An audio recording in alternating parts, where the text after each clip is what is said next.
గట్టిగా చెప్పండి, మీరు మధ్యాహ్నం రావట్లేదా? మధ్యాహ్నం ఎవరు మాట్లాడలేదు అంటే అన్నం చెప్పండి మీరు. ఈ రోజున ఆళ్వార్ స్వామి గారు గ్రంథాల ఉద్యమం కోసం ఎంతో కష్టపడ్డారు. వారు ఉమ్మడి నల్గొండ జిల్లాలో శివుడి గారం దగ్గర గ్రామంలో జన్మించారు. వారు మొదటి నుంచి కూడా వారు ఈ గ్రంథానికి వచ్చేవాళ్ళు. తర్వాత గ్రంథాలయం మీద వారికి ఆసక్తి పెరిగి దానికోసం ఉద్యమాలు చేసి ఎన్నో గ్రంథాలయాల స్థాపనకు వారు ప్రేరితమైన కాబట్టి సంపూర్ణంగా వారికి హృదయపూర్వక ధన్యవాదాలు తెలియజేస్తూ సెలవుస్తున్నాం.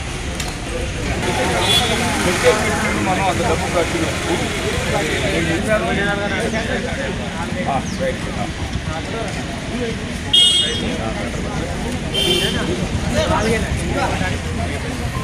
బాగుందమ్మా. జరగాలి